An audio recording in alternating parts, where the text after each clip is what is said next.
తుఫాను ప్రభావం వాతావరణ ప్రతికూల పరిస్థితుల వల్ల వేటకు వెళ్లిన మత్స్యకారులు 7 గల్లంతైనటువంటి విషాదకర ఘటన విశాఖలో చోటు చేసుకుంది.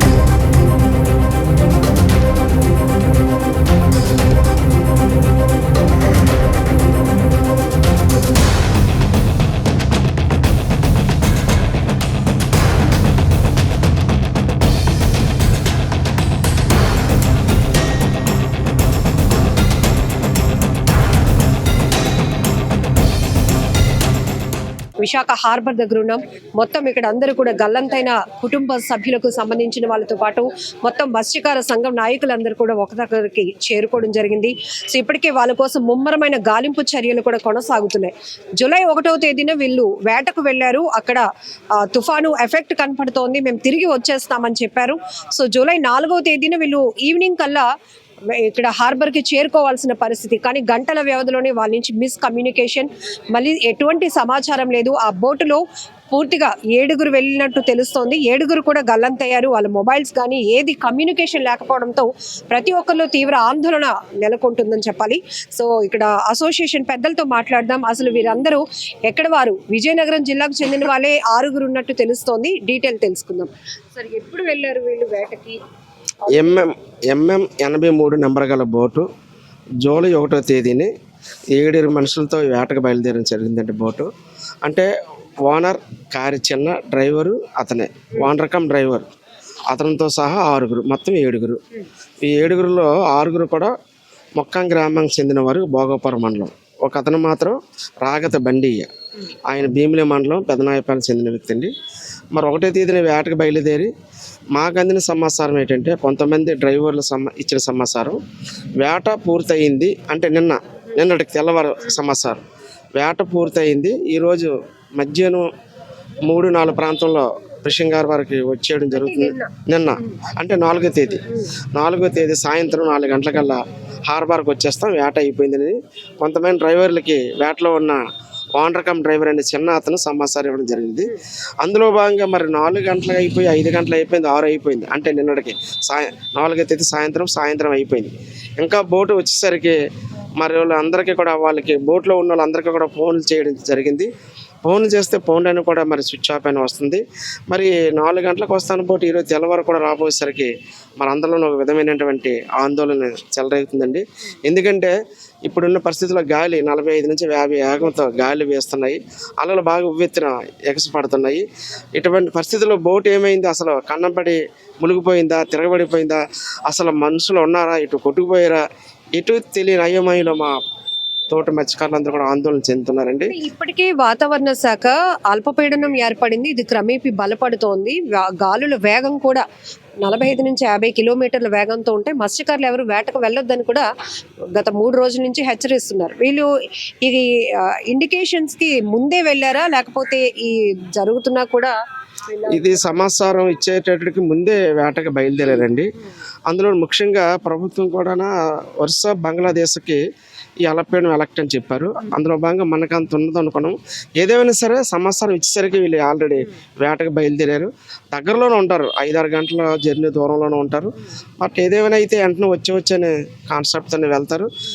అనుకున్నట్టుగా వేట కూడా పూర్తయింది, వేట కూడా బాగా ఉంది, వచ్చేస్తున్నామని తోట డ్రైవర్లకు ఆయన సమాచారం ఇచ్చారు.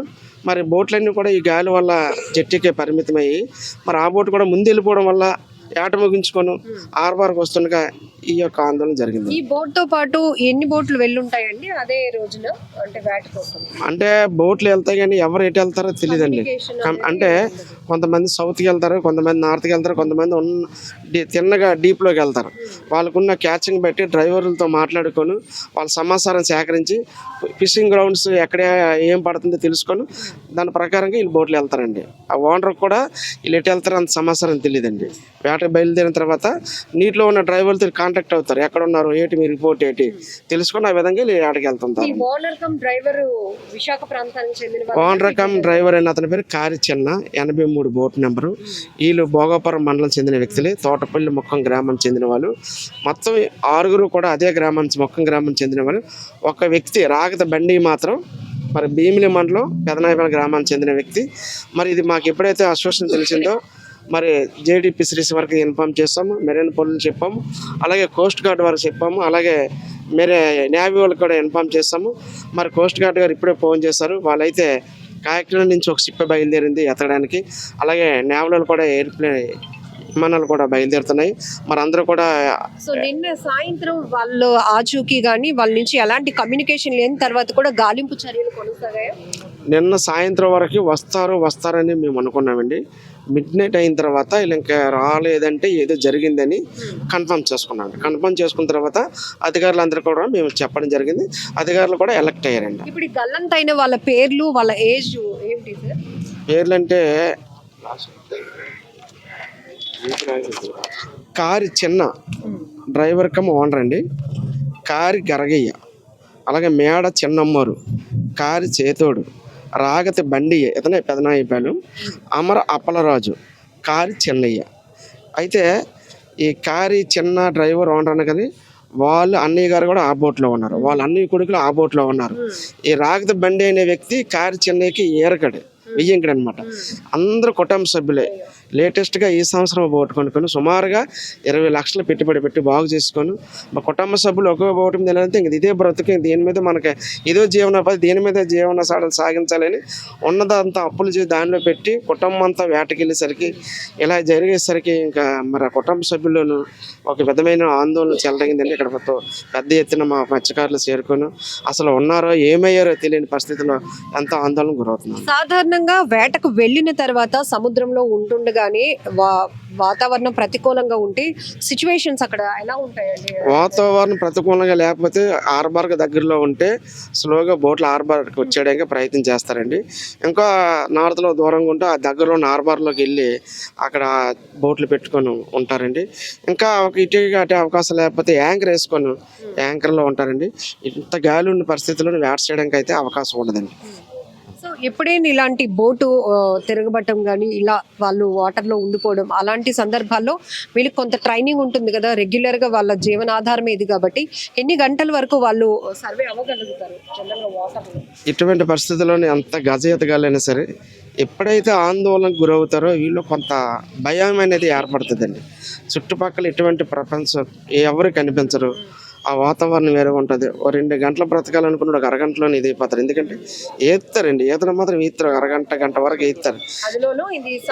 ఇంకా ఏమంటుందంటే ఎటు చూసినా ఏమీ కనిపించిపోయేసరికి ఇంకా మన జీవితం ఇంతేనా, మన పని అయిపోయింది అనేసరికి ఆ భయానికే కొంత వీళ్ళకి స్టామినా తగ్గిపోయి చచ్చిపోయే అవకాశం ఉంటుందండి.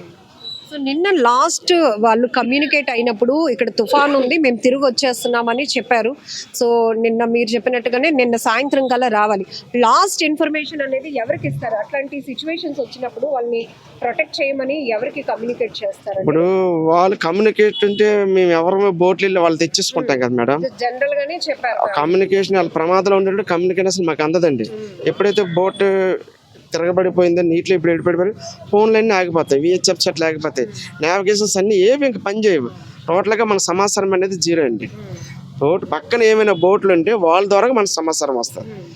ఆ బోట్లు ఏమి లేవు కాబట్టి మన సమాచారం రాలేదు.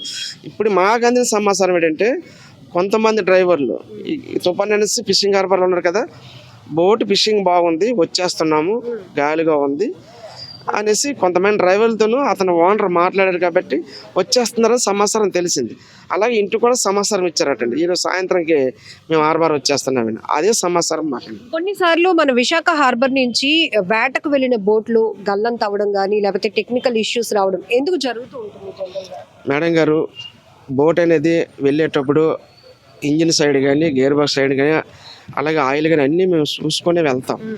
వెళ్ళేటప్పుడు వేటల మధ్యలోనూ ఆ ఇంజిన్ అనేది కొన్ని సందర్భాల్లోనూ పాడైపోయే సందర్భాలు ఉంటాయండి.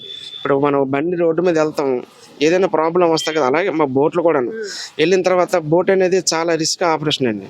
ఒక ఇంచు ఉంటుంది, ప్రొపరల్ షాప్ ఉంటుంది, పంక ఉంటుంది.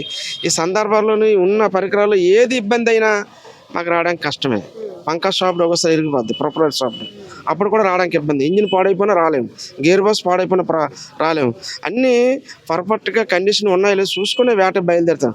కానీ వేట చేసిన సందర్భాల్లోనూ ఇటువంటి పరిస్థితులు వస్తుంటాయి. అలాంటప్పుడు ఏదో పక్క కొట్టుకుపోతుంటారు, ఒకసారి డీప్ వెళ్ళిపోతారు బాగానే. 4-5 రోజులు వారం రోజుల తర్వాత ఈ నేవల్ వాళ్ళకి కోస్ట్ గార్డ్ వాళ్ళకి పట్టుకొని తీసుకొచ్చి హార్బర్ అప్ చెప్పే సందర్భాలు ఉన్నాయి మేడం. అలా కూడా ఏం జరుగుతుంది, మేమేమనుకుంటాం బోట్ దగ్గరకు వస్తుంది. గంగవరం అంటే ఇంచుమించు మాకు 1 గంట జర్నీ, గంటలో వచ్చేసిన బోట్ గంగవరం వరకు బోట్ వస్తుందని సమాచారం ఉంది. మరి గంగవరం నుంచి వచ్చిన బోట్ సాయంత్రం వరకు రాపోయేసరికి ఏ లాంగ్లో బోట్ ఉందనుకోండి, దూరంలోను 40-50 కిలోమీటర్ల దూరంలో బోట్ ఉందనుకో, ఓహో బోట్ ఆగిపోయింది, డీప్లోకి ఆడ కొట్టుకుపోయిందేమో, రేపు మాకు వస్తారు వెతకొచ్చు అని మాకు ఒక నమ్మకం ఏర్పడింది. గంగవరం వరకు బోట్ వస్తుంది, గంటలో ఫిషింగ్ హార్బర్ వరకు చేరుకోవాలి. మరి గంటలో రాని బోట్ ఇంతవరకు రాలేదంటే మేమైతే ఏ విధంగా ఇలా ఇంకా సరౌండింగ్ లో కూడా బోటు సకలాలు కానీ ఇట్లా ఏమి ఇంకా కమ్యూనికేట్ అన్నది లేదండి. సో ఇది విశాఖ హార్బర్ దగ్గర పరిస్థితి. మనం డీటెయిల్ గా అడిగి తెలుసుకున్నాం. ఎందుకంటే అసలు సముద్రంలో వేటకు వెళ్ళిన మత్స్యకారులు వాళ్ళు రెగ్యులర్ గా వేటే జీవనాధారంగా వాళ్ళ బ్రతుకులు ముందుకు వెళ్తాయి. కానీ కొన్ని సందర్భాల్లో ప్రతికూల వాతావరణాలు ఏర్పడినప్పుడు వాళ్ళు తిరిగి తీరానికి చేరుకోవాలి అనుకునే లోపే కొన్నిసార్లు ప్రమాదాలు జరుగుతూ ఉండటం, వాళ్ళు గల్లంత అవుతూ ఉండటం కూడా మనం చూస్తున్నాం. ఒక్కసారి ఇక్కడ చూస్తే కుటుంబ సభ్యులు కానీ వీళ్ళంతా కూడా తీవ్రంగా కన్నీటి పర్యంతం అవుతున్నారు. అది డ్రైవర్ కమ్ ఓనర్ ఎవరైతే ఉన్నారో వాళ్ళ ఫ్యామిలీ మెంబర్సే ఈ వేటకు వెళ్ళిన వాళ్ళలో కూడా ఎక్కువ మంది ఉండటం వల్ల కుటుంబ సభ్యుల రోదనలు మిన్నంటుతున్నాయి. మరొక వైపు తీవ్రమైన గాలింపు చర్యలు కొనసాగించి అసలు గంగవరం వరకు వచ్చినటువంటి బోటు ఒక్కసారిగా గల్లంత అవ్వడం ఏంటి, మరి కాసేపట్లో హార్బర్ కి వచ్చేయాలి, అలాంటి పరిస్థితిలో అసలు వాళ్ళ ఆచూకీ ఏంటి అనే విషయం పైన అధికారులు తీవ్రమైన చర్యలు తీసుకొని గాలింపు కొనసాగించాలి. ఎందుకంటే ఇంతమంది చాలా తీవ్రమైన ఆవేదనలో ఉన్నారు కాబట్టి ఒక క్లారిటీ ఇవ్వాల్సిన అవసరం ఉందని కూడా మత్స్యకార సంఘ నాయకులు అభిప్రాయపడుతున్నారు.